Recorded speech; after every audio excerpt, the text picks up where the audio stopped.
اعوذ باللہ من الشیطان الرجیم بسم اللہ الرحمن الرحیم۔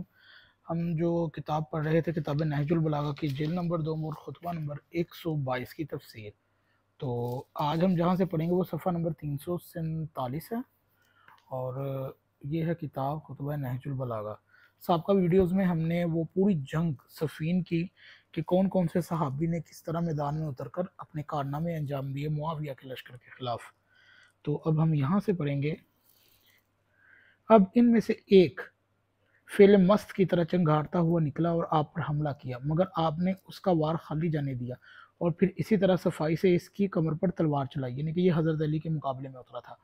اس کے 2 ٹکڑے ہو گئے۔ لوگوں نے یہ سمجھا کہ وار خالی گیا، مگر جب اس کا گھوڑا اچھلا تو ان کے دونوں ٹکڑے الگ الگ زمین پر جا پڑے۔ اس کے بعد دوسرا نکلا اور وہ بھی چشم و زد میں ڈھیر ہو گیا، اور پھر حضرت نے دوسروں کو مقابلہ کے لیے للکارا، مگر دشمن تلوار کے وار سمجھ گیا کہ عباس کے بھیس میں خود امیر المومنین ہے، اس لیے کہ کسی نے سامنے آ کر جرت نہ کی، یعنی کہ حضرت امیر المومنین حضرت غازی عباس کے بھیس کے اندر صفین کے اندر اترے۔ تو آگے ہے 9ویں دن کا منظر۔ پچھلے 8 منظر ہم نے آپ کو پچھلی ویڈیوز میں بیان کر دیے۔ 9ویں دن میمنہ عبداللہ بن ودیل کے اور میسرہ عبداللہ ابن عباس کے زیر کمان تھا، اور قلب لشکر میں خود امیر المومنین رونق افزا تھے، اور ادھر سے حبیب ابن مسلمہ سپاہ شام کی قیادت کر رہا تھا۔ دونوں یعنی کہ دونوں صفین کے ایک دوسرے کے قریب ہوئیں تو بہادروں نے تلواریں سونت لی اور ایک دوسرے پر بپھڑے ہوئے شیر کی طرح جھپٹ پڑے، اور ہر دن رن پر رن پڑنے لگا۔ حضرت میمنہ لشکر کا علم بنی حمدان کے ہاتھوں گردش کر رہا تھا، چنانچہ جب ان میں سے کوئی شہید ہو کر گرتا تو ادھر دوسرا بڑھ کر علم اٹھا لیتا۔ پہلے قریب بن شریح نے علم سپاہ بلند کیا، ان کے شہید ہونے پر شرجیل بن شریح نے، اور پھر مرثد بن شریح نے، اور پھر حبیرہ ابن شریح نے، اور پھر ندیم ابن شریح نے۔ ان سب بھائیوں کے مارے جانے کے بعد عمیر ابن بشیر نے علم کو بلند کر دیا۔ ان کے شہید ہونے کے بعد حارث ابن بشیر نے آپ اس لشکر کے ندیم ابن شریح کے، حبیرہ بن شریح کے، اور شرجیل ابن شریح کے، مرثد ابن شریح کے، اور قریب ابن شبیر کے، یہ 5 بھائی کس طرح حضرت امیر المومنین کی جنگ کے اندر، یہ 5 بھائی یعنی کہ لشکر کے اندر علم بردار تھے، اور کس طرح انہوں نے شہید ہونے کے بعد اپنی قربانیاں دی، اور پھر بھائی کے ساتھ بھائی آتا گیا اور میدان میں یہ لڑتے رہے۔ پھر وحد ابن قریب کے اور آج دشمن کا زیادہ زور میمنہ پر ہی تھا۔ اس کے حملے اتنے شدید تھے کہ میمنہ لشکر کے قدم اکھڑ گئے اور وہ میدان چھوڑ کر پیچھے ہٹنے لگا، اور رئیس میمنہ عبداللہ بن مدیل کے ہمراہ صرف 200-300 آدمی رہ گئے۔ امیر المومنین نے جب یہ صورتحال دیکھی تو مالک اشتر سے فرمایا، ذرا انہیں پکارو اور کہو کہ کہاں بھاگے جا رہے ہو؟ اگر زندگی کے دن ختم ہو چکے تو بھاگ کر موت سے بچ نہیں سکتے۔ ادھر میمنہ لشکر کی ہرزمیت سے قلب لشکر کا متاثر ہونا بھی کیونکہ ضروری تھا، اس لیے حضرت نے میسرہ کی طرف مڑ گئے اور صفوں کو چیر کر آگے بڑھے۔ بنی امیہ کا ایک غلام احمر نامی نے حضرت سے کہا، خدا مجھے مارے اگر میں آج آپ کو قتل نہ کروں۔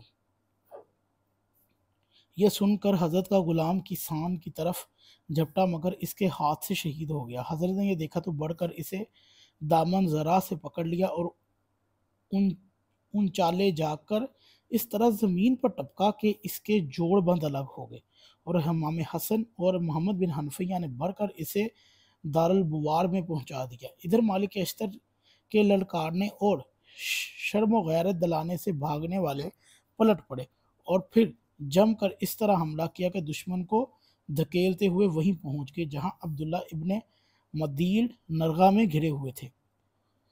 جب انہوں نے اپنے آدمیوں کو دیکھا تو ان کی ہمت بندھ گئی اور تلوار سونت کر معاویہ کے خیمے کی طرف لپکے۔ مالک اشتر نے انہیں روکنا چاہا مگر وہ نہ روکے، اور 7 شامیوں کو موت کے گھاٹ اتار کر معاویہ کی قیامگاہ کے قریب پہنچ گئے۔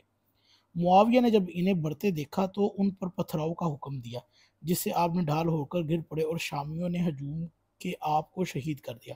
مالک اشتر نے یہ دیکھا تو قبیلہ ہمدان اور بنی مزہج کے جنگجو کے ہمراہ معاویہ پر حملہ کرنے کے لیے بڑھے اور اس کے گرد حلقہ کرنے والے حفاظتی دستوں کو منتشر کرنا شروع کر دیا۔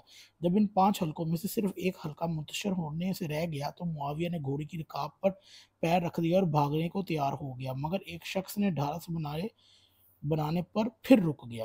ادھر میدان کا راز عمار ابن یاسر اور ہاشم ابن عتبہ کی تلواروں سے اس سرے سے لے کر اس سرے تک تلاطم بڑھتا تھا۔ حضرت عمار جدھر سے ہو کر گزرتے صحابہ کا ہجوم آپ کے ساتھ ہو لیتے اور پھر مل کر اس طرح حملہ کرتے کہ دشمن کی صفوں میں تہلکہ مچ جاتا۔ معاویہ نے جب ان کو بڑھتے دیکھا تو اپنی تازہ دم فوجیں ان کی طرف جھونک دی، مگر آپ تلواروں اور سنانوں کے ہجوم میں اپنی شجاعت کے جوہر دکھاتے رہے۔ آخر ابو آویہ مری نے آپ پر نیزہ لگایا۔ ابو الغادیہ ہے، یہ ابو العادیہ نہیں ہے، سنی کتابوں میں تو یہ ابو الغادیہ کے نام سے صحابی مشہور ہے، جس سے آپ سمجھ نہ سکے، مطلب کہ ابو الغادیہ نام کا ایک صحابی تھا اور یہ بیت رضوان کا صحابی ہے اہل سنت کتابوں کے مطابق۔ تو اس نے نیزہ مارا تھا اور عمار یاسر جس سے شہید ہوئے تھے۔ ابن جون نے آگے بڑھ کر شہید کر دیا۔ عمار یاسر کی شہادت سے معاویہ کی فوج میں ہلچل مچ گئی، کیونکہ ان کے متعلق پیغمبر کا ارشاد تھا تقتلوا عمار فیت الباغیہ، عمار ایک باغی گروہ کے ساتھ قتل ہوں گے۔ وہ سن چکے تھے، چنانچہ ان کی شہادت سے پہلے ذوالقلع نے عمرو بن عاص سے کہا تھا کہ عمار کو علی کے ساتھ دیکھ رہا ہوں کہ وہ باغی گروہ ہم ہی تو نہیں؟ جس پر عمرو نے یہ کہا تھا آخر میں عمار ہمارے ساتھ مل جائیں گے، مگر جب امیر المومنین کی طرف سے جہاد کرتے ہوئے شہید ہو گئے تو اگرچہ باغی گروہ بے نقاب ہو چکا تھا اور تعویل کی گنجائش نہ رہی، مگر معاویہ نے شامیوں سے کہنا شروع کر دیا کہ عمار کے قاتل ہم نہیں بلکہ علی ہیں، کیونکہ وہی انہیں جنگ کے میدان میں لانے والے ہیں۔ امیر المومنین نے یہ پرفریب جملہ سنا تو فرمایا کہ پھر حمزہ کے قاتل رسول اللہ تھے جو انہیں میدان احد میں لائے تھے۔ اس معرکہ میں ہاشم بن عتبہ بھی کام آگئے جو حارث ابن منذر کے ہاتھ شہید ہوئے۔ ان کے بعد علم لشکر کے فرزند عبداللہ نے سنبھال لیا۔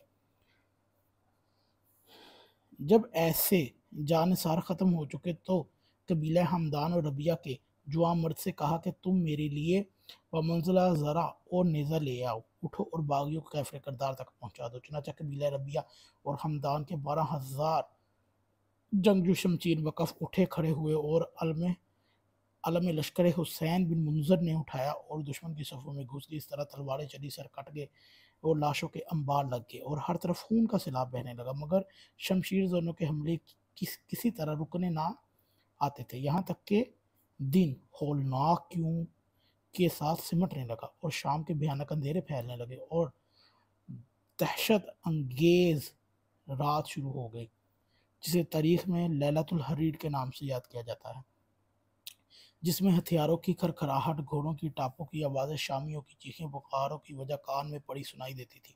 امیر المومنین کی باطل شکن نعروں سے ایک طرف دلوں میں ہمت اور شجاعت کی لہریں دوڑتی تو دوسری طرف سینوں میں کلیجے دہل رہے تھے۔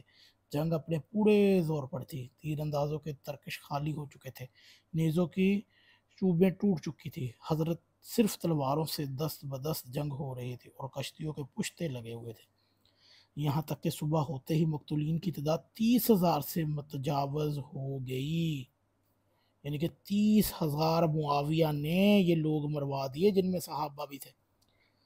10ویں دن امیر المومنین کے لشکر کو وہی دم خم تھے، میمنہ پر مالک اشتر اور میسرہ پر ابن عباس متعین تھے اور تازہ دم سپاہیوں کی طرح حملے کیے جا رہے تھے۔ شامیوں پر شکست کے آثار ظاہر ہو چکے تو وہ میدان چھوڑ کر بھاگ نکلے، تیار ہی تھے کہ قرآن نیزوں پر بلند کر کے جنگ کا نقشہ بدل دیا۔ چلتی ہوئی تلواریں رک گئی اور فریب کار حربہ چل نکلا اور باطل کے اقتدار کے لیے راستہ ہموار ہو گیا، اور جنگ میں 25,000 شامی مارے گئے اور 25,000 عراقی بھی شہید ہوئے۔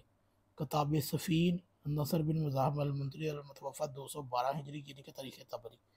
تو یہ تھی کل شامیوں کی تعداد جو جنگ سفین میں مر گئے تھے، وہ تھی